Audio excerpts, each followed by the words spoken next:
Okay, part two here on EastLASportsScene.com as we cover the sports that we certainly enjoy and like to cover here when we go out to do media. And bringing up now college hoops. We are underway with the Division One, Division Two, Division Three, junior college, high school, all across the board. There's going to be hoops and hoops galore, as you've probably already been watching in terms of feast. It was the week of feasting last week for college, and sure enough, what do we find but UCLA going to the 76 Classic and putting on a very, very poor showing. They went 0-3, losing first of all to Portland. The Portland Pilots from the WCC, the West Coast Conference, lost to them on Thanksgiving evening by 27 points. They came back on the next day, Friday, and lost to Butler in a very close game. But then on Sunday, they were beaten by Cal State Long Beach, and that was it. Coach Ben Howland looking for answers here, both on offense and defense. And then to complicate matters just a little bit more today, we see that Drew Gordon is resigning or quitting the team at UCLA. And that will be a big story to follow here locally for the UCLA Bruins. A big, big blow here because Drew Gordon, one of the big men in the program, apparently unhappy, not satisfied with playing time or his role or his position as a UCLA Bruin. So again, they go 0-3 in the 76 Classic. Current record now 2-4, and they are getting ready to host the Kansas Jayhawks this coming Sunday, December the 6th at Pauley Pavilion. EastLASportsScene.com. We're going to be there to cover that for sure. Okay, and then again, now looking for USC and the Trojans in basketball. Currently now with a 2-2 record. This past weekend during the holiday, Thanksgiving holiday weekend, they took on Coppin State and beat them on Friday, but lost to Nebraska, the Cornhuskers, in a very disappointing loss on Sunday, losing to them by 3 points, 51-48. USC will pack their bags and get on the road here against Texas, and then they'll one more game, and then they'll come back for some more preseason games or pre-Pac-10 games, and then once January comes in about another 30 days or so, look out, we go to the Pac-10 for college hoops, and then the run for, as they say, the right to get into the big dance. They have to dance well to earn their bid, to earn their ticket to go to the Final Four. But the SC Trojans were there last year with Coach Tim Floyd. We'll need to see how Coach Kevin O'Neill guides this team. He's got a lot of new players, but players we think that can compete from what we've seen: Dwight Lewis, Alex Stevenson, Marcus Simmons, Marcus Johnson, and Dante Smith, just to round out a few of those players.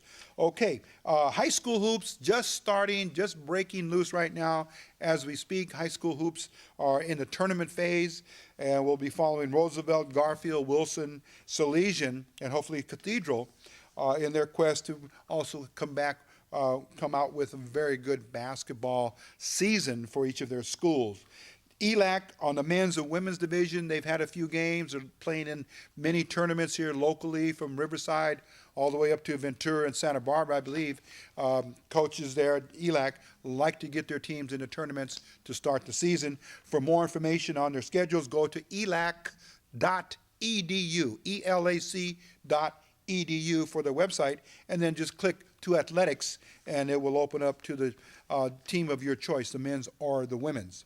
Okay, now finally to wrap up tonight's show, our update, we turn to boxing, and of course boxing in the professional ranks, none other than the most dominant fighter in the nation and in the world right now, coming from the Philippines, the Republic of the Philippines, and that is none other than Manny Pac-Man Pacquiao, currently on top of the world as he several weeks ago took care of Miguel Cotto from Puerto Rico. We all saw that. And it took place in Las Vegas. Now, the word buzzing around in the boxing circles right now, will that fight be made with Floyd Mayweather Jr. perhaps next year, May or June possibly, for one of the biggest fights in the entire history of mankind? It's going to be Pacquiao versus Mayweather. You can bet your bottom dollar that's going to happen, okay? So be very, very sure that money of all kinds of denominations is going to be wagered and bet on that particular fight. Pacquiao versus Mayweather, 2010. Let's hope that it happens. Okay. Also, in boxing, local Olympian Sean Estrada from the Beijing Olympics, unfortunately suffering an injured thumb in his sparring sessions, and he'll be out for 6 months. So he's a former Olympian right here from East LA. Sean Estrada still trains at the Eddie Heredia Boxing Club. We wish him a speedy recovery, and we're going to ask him to come in and be our guest on EastLASportsScene.com very soon. So stay tuned to our website, EastLASportsScene.com, and find out what's going on. Also in boxing, Javier Molina, Sean Estrada's teammate on the Olympic team, moves his record up to 3-0 with a second-round KO this past weekend in Pichanga, the reservation in the resort area hotel right there near Temecula. Javier Molina. And then John Molina Jr. loses a unanimous decision to his opponent. So all three of those fighters still active at the pro ranks and still looking to better themselves in the world of professional boxing. Finally, we close with the Lakers. We forgot to mention in hoops, the LA Lakers.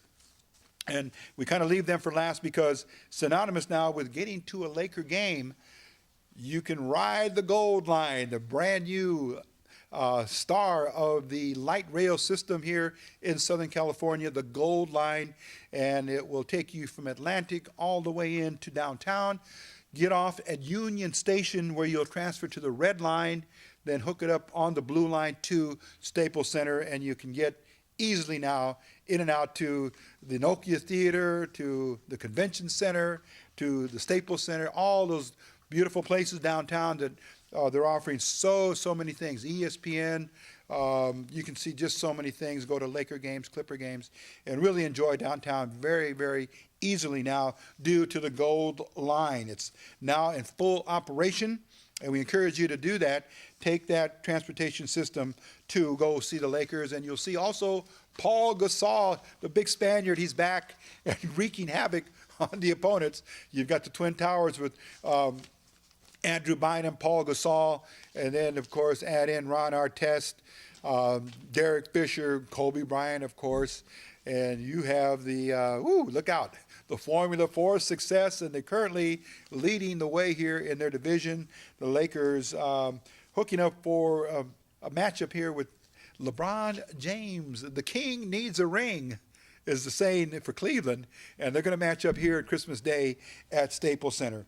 Okay, so that will do it. We will stay with you here via EastLASportsScene.com, and stay with us here for more sports information about our community here in East LA and the entire Southern California sports community.